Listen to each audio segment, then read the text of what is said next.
Avertissement, je vais aborder certains sujets destinés aux adultes dans cet enseignement, s'il vous plaît.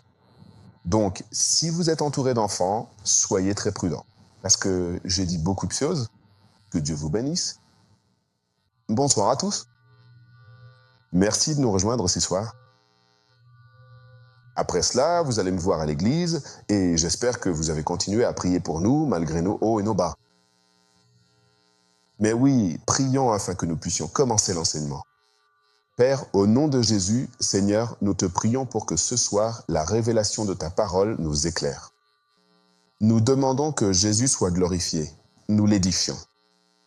Voyons-le et voyons-nous tel qu'il nous voit en lui, au nom puissant de Jésus.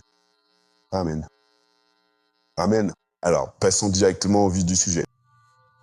Nous avons réalisé une série de tutoriels et ce soir, je donne un cours sur la façon de gérer les pensées lubriques. Comment gérer les pensées lubriques?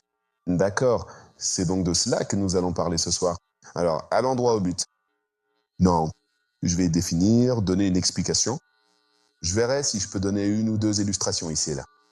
Et ensuite, je vous dirai comment y faire face. D'accord. Alors, que sont les pensées lubriques? Les pensées lubriques sont des pensées non sollicitées ou sollicitées. Non sollicitées ou sollicitées. Parce que certaines ne sont pas sollicitées, d'autres le sont. Et sollicitées, c'est l'avenir. Nous ouvrons nos portes d'oreilles, nous ouvrons nos portes des yeux à, vous savez, ceci. Différents types d'informations tout autour de nous, et puis certains d'entre nous s'attendent à ce que, vous savez, rien ne se passe. Vous regardez des films d'horreur, vous regardez, vous savez, des films sexuels, et vous savez, toutes ces choses de toute façon. Les pensées lubriques sont des pensées non sollicitées ou sollicitées qui utilisent les désirs pour créer des distractions. Ce sont souvent des images déformées. Ce sont souvent des images déformées, des fantasmes ou des pulsions qui veulent votre accord, pas seulement votre attention. Elles veulent votre accord, pas seulement votre attention. Je me souviens, il y a peut-être quelques semaines ou quelques mois, je suis allé dîner avec des gens de l'église et certains me parlaient de quelque chose appelé fétichisme. Pour une raison quelconque, je me sentais très exposé, mais c'était la première fois de ma vie que j'en entendais parler. Ce sont les gens de l'église qui me corrompent. Et l'une des choses qu'ils ont dites, c'est que certaines personnes, leur fétichisme, si vous ne savez pas ce qu'est un fétichisme, s'il vous plaît, ne cherchez pas à savoir. Ce n'est pas bon pour vous. Vous n'avez pas besoin de savoir. Ouais, c'est comme la pêche. De toute façon, vous n'en avez pas besoin. Donc, pour certaines personnes, leur fétichisme, c'est de faire caca. Et des gens mangent leur tête. Ou que quelqu'un urine sur eux. Donc, vous pouvez voir que ces choses sont alimentées par des démons pour dégrader l'image de Dieu. Et comment ces choses arrivent-elles? Elles arrivent, entre guillemets. On les appelle des fantasmes, mais ce sont des fantasmes déformés. Vous voyez un homme adulte, je vais le dire, vous voyez un homme adulte avec un torse. Pourquoi un homme devrait-il? T'es un homme? Un autre homme comme toi avec un torse musclé? Il n'y a rien d'attirant chez Larry pour moi. Regarde, c'est un homme. Tu vois, tout son corps est dur. Tu sais, c'est là que tu comprends que cette chose est l'esprit de Babylone. Les démons déforment les choses dans l'esprit des gens, d'accord? Donc, il y a souvent des images, des fantasmes ou des orgies déformées qui veulent ton accord, pas seulement ton attention. Donc, ce n'est pas juste une question d'attention. Ça commence par attirer ton attention. Mais ce qu'ils veulent vraiment, c'est ton accord. Ils passent par des images, des souvenirs, des imaginations et des désirs qui ne se soumettent pas à l'esprit. Ils passent par des images, des souvenirs, des imaginations et des désirs qui ne se soumettent pas à l'esprit. Maintenant, ces pensées ressemblent à ceci. Elles ressemblent ou sonnent comme ceci. Elles sonnent comme ceci. Tu penses déjà, autant le faire. C'est comme ça que la pensée arrive. Tu y penses déjà, tu peux aussi bien le faire. Cela peut venir sous la forme, tu es marié et ta femme n'est plus attirante. Tu mérites ça. La femme ne fait plus d'efforts. Elle est devenue grosse. Elle est devenue comme ça. Pourquoi pas? Fais-le simplement. Dieu comprend ma faiblesse. Dieu comprend. Peut-être que c'est une chose avec laquelle je vais devoir vivre. Vivre, tu sais, pour le reste de ma vie. Ça peut pas partir. J'ai déjà essayé. C'est quelque chose avec lequel je vais vivre pour le reste de ma vie. Ou juste cette fois-ci, juste cette fois-ci, juste cette fois-ci. Ou ce sera la dernière fois. T'es passé à autre chose. Tu ne veux plus recommencer. T'es passé à autre chose, juste cette dernière fois. Chaque voleur qu'ils attrapaient, les pensées qu'ils avaient, j'y disais, après cette opération, je n'irai plus. C'est justement à ce moment-là qu'ils se font toujours attraper. Parce qu'ils l'ont dit la dernière fois, ils l'ont dit la dernière fois, ils l'ont dit la dernière fois et ils n'ont jamais arrêté. Voilà comment ces pensées arrivent. Maintenant, pourquoi ces pensées sont-elles dangereuses? Pourquoi ces pensées sont-elles dangereuses?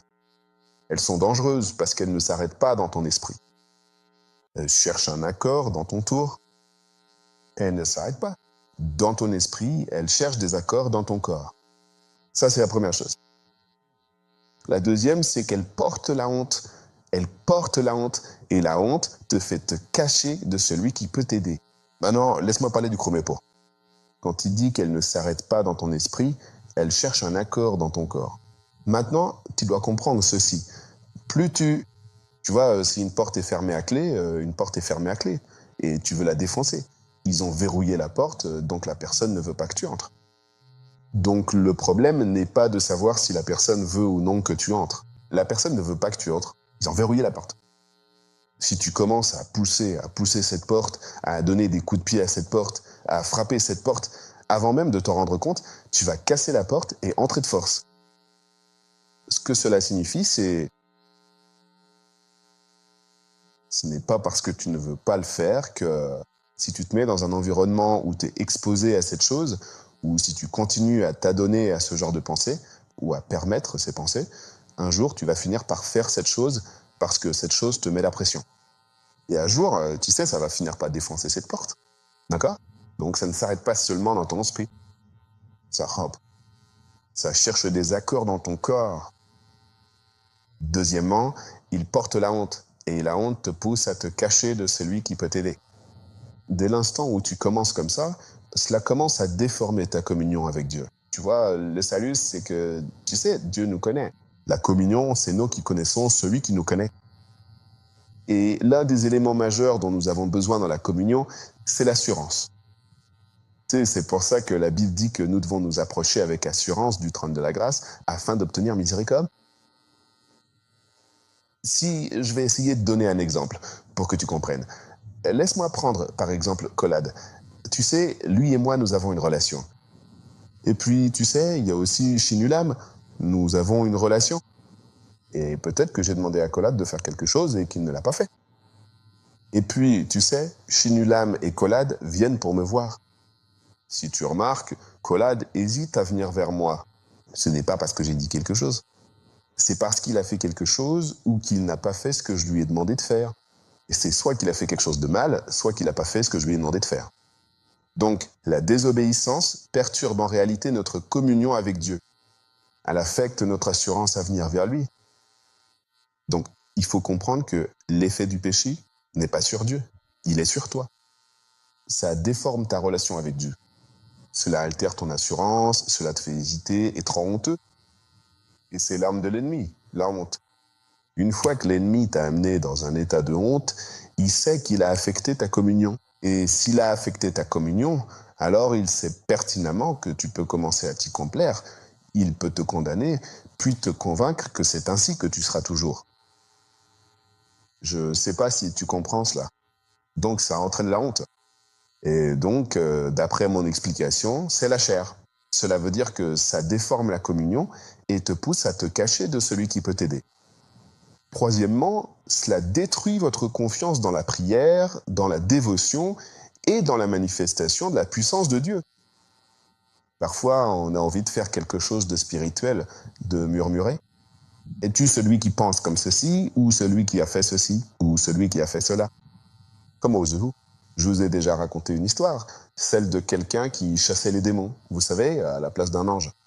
Le diable lui a dit, je sais, tu sais, va-t'en, c'est l'épatant. C'est bien toi qui te masturbes, mon ami. Dieu merci, il a compris que ces démons sont fous, il a dit, même si tu sors,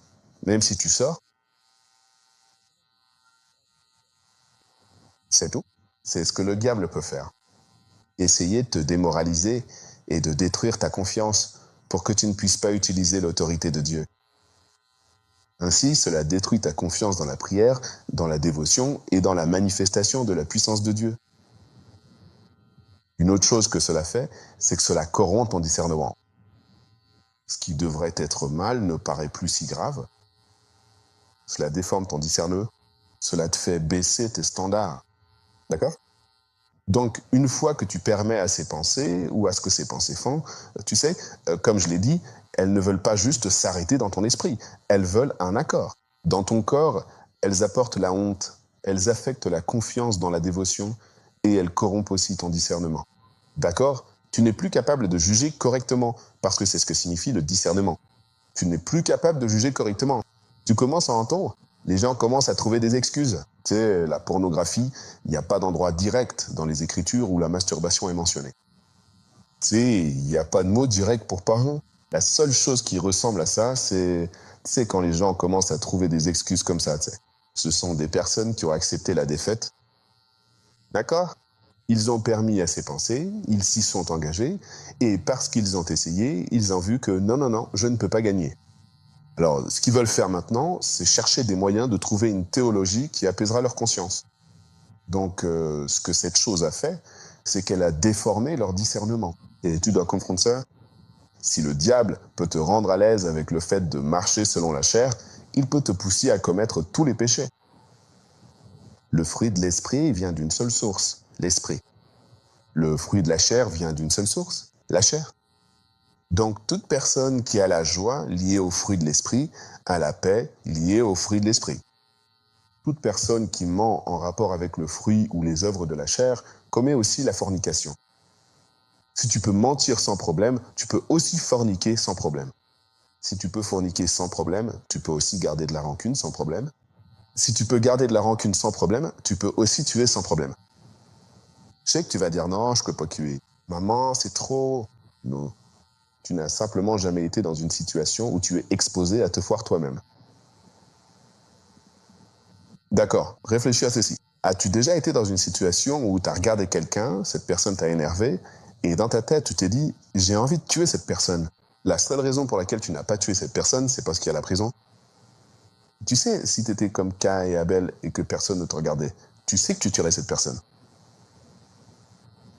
Dieu, lis Genèse 4. Avant que Caïn ne tue Abel, c'était un processus. Ça a commencé par de l'amertume et de la jalousie. De l'amertume et de la jalousie. Tu sais, Dieu lui a dit, il a dit, le péché est tapis à la porte. Il veut t'avoir. Ne le permet pas.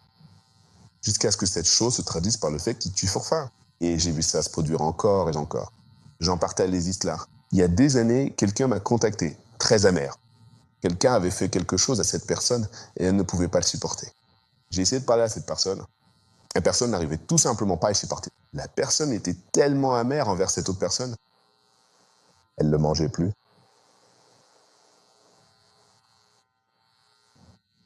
J'ai vu les effets de l'amertume. C'est horrible.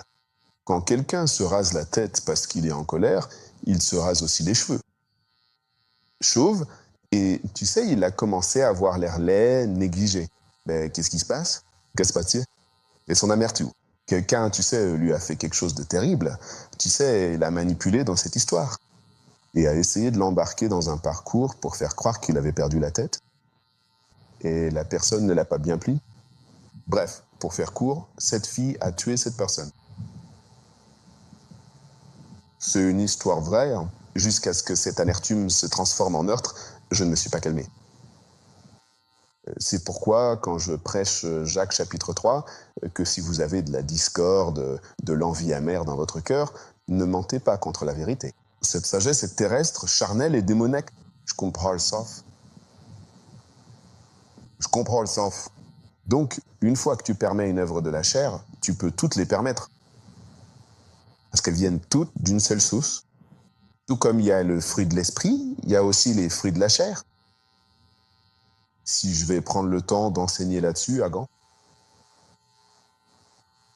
Dans la Genèse, il a enfreint les 10 commandements entiers avec un seul péché. Tu ne porteras pas de faux témoignage. Il a porté un faux témoignage contre Dieu. Ce n'est pas ce que Dieu a dit. C'est ce que Ève est allée dire au serpent. Honore ton père et ta mère. Il n'a pas honoré Dieu.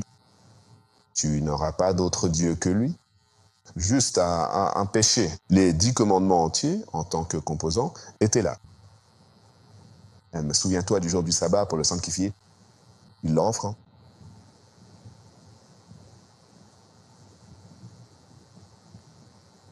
Alors il corrompt les serments.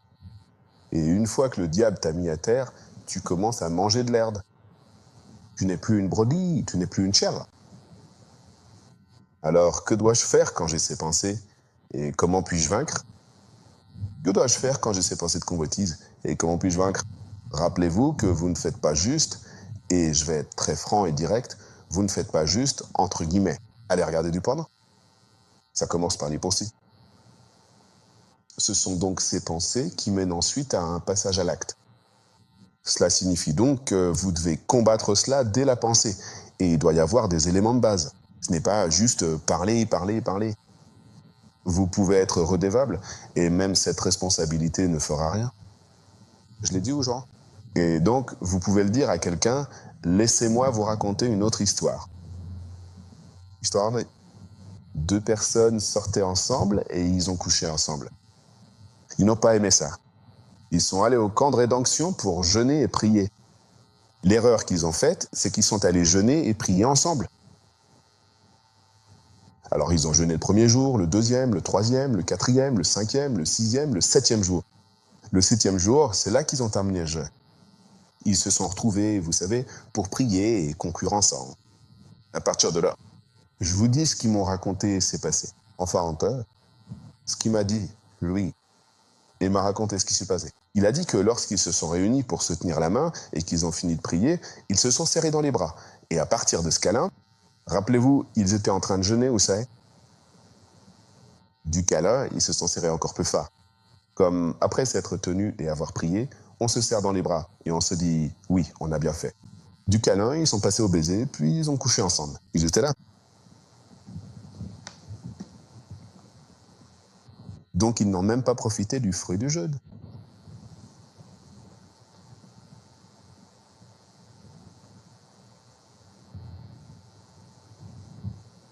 Alors comment puis-je? Donc ce n'est pas juste, d'accord. J'essaye juste de dire que ce n'est pas seulement avoir l'intention de changer. Il doit y avoir. L'intention est très importante. Je dis, ce n'est pas juste. D'accord, mais il doit y avoir, tu sais, une façon de le faire. La façon de Dieu. Avec la force de Dieu. Pas juste par la force brute. Désolé, pas la force brute. Pas juste la force brute. Tu ne comprends peut-être pas ce que je veux dire. Pas seulement par l'effort, mais par l'abandon. Pas seulement par l'effort, mais par l'abandon. Alors, comment y pardonner? Premièrement, ne laisse pas le diable te tromper en te faisant croire que parce que tu y as pensé, cela veut dire que tu l'as fait. Ne laisse pas le diable te tromper en te faisant croire que si tu y as pensé, alors tu l'as déjà fait. Comprends que les pensées ne sont pas des paroles ou des actions. Les pensées sont des pensées. Elles ne sont pas des paroles ou des actions. Regarde Proverbe 5, Matthieu. Matthieu 5, verset 27. Matthieu 5, verset 27. Il y a un passage dans les Écritures, dans le livre des Proverbes, qui dit « Si le mal te frappe, ferme ta bouche ». J'aurais aimé y avoir pensé, je vous l'aurais montré.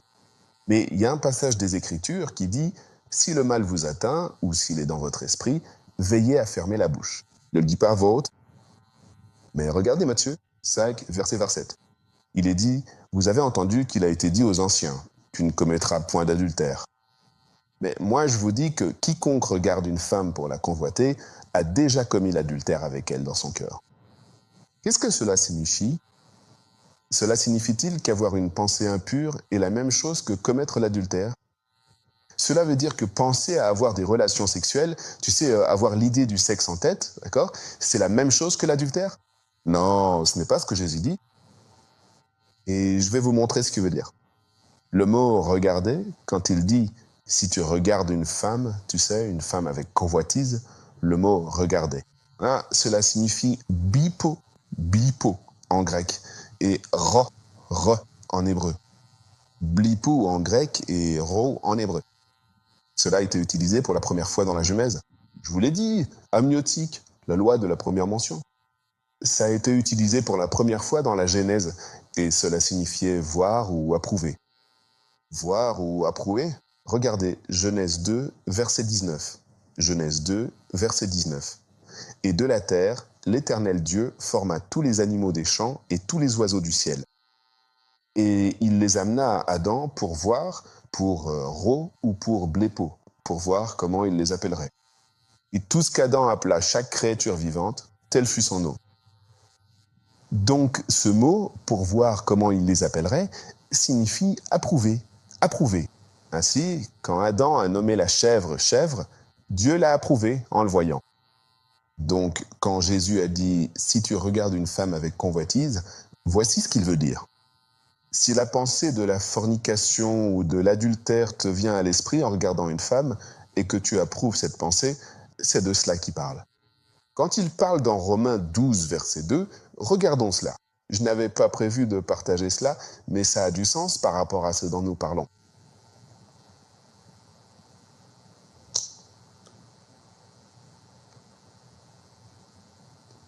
Il dit, Romains 12, verset 2, « Ne vous conformez pas au siècle présent, mais soyez transformés par le renouvellement de l'intelligence, afin que vous puissiez prouver. » Ce mot « prouver » ici, c'est « approuver ». Et ce mot grec ici, le mot « approuver », c'est « dokimazu ». Dokimazu. Un bon exemple, c'est lorsque vous voyagez à la TSC et que vous arrivez à l'endroit où l'on vous demande d'enlever vos chaussures. Dieu merci, on n'enlève plus les chaussures maintenant. Et puis tu poses tes affaires là, tu sors ton iPod, tu sors ton ordinateur portable ou tes appareils électroniques et tu les poses là. Et ça passe dans un scanner. Ce que fait ce scanner, c'est approuver. Cette action s'appelle dokimazu. Si tu es déjà passé par là, tu sais que l'appareil ne laissera pas passer ce qui ne doit pas entrer. Il détectera tout de suite, comme si c'était un fantôme, que cela, ça ne doit pas passer. Donc, quand il est dit « Ne vous conformez pas à ce monde, mais soyez transformés par le renouvellement de l'esprit », afin que vous puissiez éprouver ou approuver. Quelle est la volonté parfaite, bonne et agréable de Dieu? Donc, vous êtes la preuve là. Ainsi, lorsque Jésus dit « Si tu regardes une femme avec convoitise », avec blépo, cela signifie que si tu regardes cette femme avec désir, tu sais, et que tu veux commettre l'adultère avec elle, mais que la seule raison pour laquelle tu ne commets pas cet adultère, c'est parce qu'elle n'est pas nue, ou qu'elle n'a pas consenti, mais dans ton esprit, tu l'as déjà fait, alors tu l'as fait. Donc, il ne parle pas de pensée. Voyez, Jésus a dit « Mes brebis entendent ma voix et la voix des étrangers. » Elle nous la suroba. En d'autres termes, il ne dit pas que vous n'entendrez pas la voix des étrangers. Il dit que vous ne suivrez pas la voix des étrangers. Le diable a la possibilité de mettre des pensées dans votre esprit, mais il n'a pas le pouvoir de vous faire agir selon ses pensées. C'est donc à vous maintenant de dokimazu, d'approuver ou de désapprouver ces pensées. Toutes les pensées sont pas autres. C'est pourquoi lorsque vous y pensez et vous vous sentez sale, si oui, pourquoi? Êtes-vous surpris d'y avoir pensé? Si vous y avez pensé, quelqu'un dit-il dans votre esprit. Est-ce que vous comprenez ce que je dis?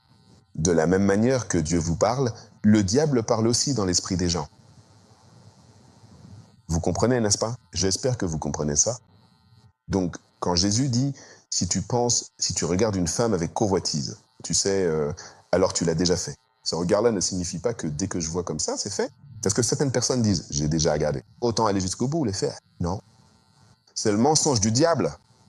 Une fois que tu as regardé, il y a une façon de conditionner ton esprit pour désapprouver et approuver ce qui est juste. Nous avant, je vais vous montrer comment faire. Parce que vous êtes censé dompter vos pensées, d'accord? Et amenez-les à l'obéissance du Christ. Je vais te montrer. J'ai écrit ici, j'ai dit qu'il y a une limite à la façon dont on peut empêcher une pensée indésirable de pénétrer dans son esprit. Quand avoir un lit, vous savez, de la merde sur la tête. Je ne sais pas si cela vous est déjà arrivé. L'ours me l'a déjà mis sur la tête. Donc, après que cela me soit arrivé, peut-être 2 semaines. Et après 2 semaines, je regardais Ten. Os.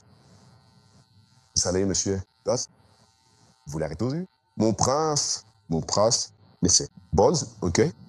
Si vous ne l'avez pas vu, alors oui, vous avez eu une enfance difficile. J'espère que vous l'avez fait. Bref, donc dans Monsieur Bonze, il y avait un noir qui arrivait sur une terre très indigène. Et l'un des signes qu'ils utilisaient pour reconnaître le roi, c'est qu'un oiseau devait faire caca sur ta tête. Donc dès qu'il est arrivé, l'oiseau a fait caca sur sa tête, et c'est comme ça qu'il est devenu le nouveau roi. Alors je me suis dit, oh, un oiseau a fait caca sur ma tête il y a 2 semaines. Oh, peut-être que je suis roi? Bref, cela mis à part, tu ne peux pas empêcher un oiseau de faire caca. Je ne l'ai pas invité. Fais caca maintenant, s'il te plaît, s'il te plaît, s'il te plaît, fais caca sur ma tête. Je n'ai pas fait ça. Et je ne pouvais pas empêcher l'oiseau de faire caca sur ma tête parce que je ne regardais pas en l'air. Si j'avais regardé en l'air quand il a fait caca, ça serait tombé dans ma bouche. Ça aurait été horrible. Donc Dieu merci, c'était sur ma tête. Mais voilà ce que je peux faire. Je peux empêcher l'oiseau de construire un nid sur ma tête. Je peux pas l'empêcher de faire caca, mais je peux éviter qu'il reste. Il ne peut pas rester ici. C'est ma tête. Et j'espère que tu comprends ça.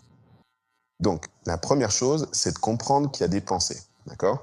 Et il faut les séparer de tes actions. C'est la première chose. Deuxièmement, j'ai trop froid. Le deuxième point, c'est de parler et d'utiliser des mots pour rediriger les pensées. Parle et utilise des mots pour rediriger. Tu vois, je te le dis, si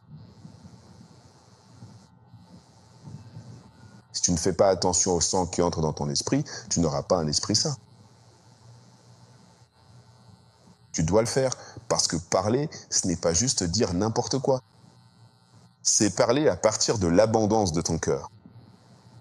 Et la façon de mettre des paroles ou la parole de Dieu dans ton cœur, c'est de la prononcer dans ton cœur.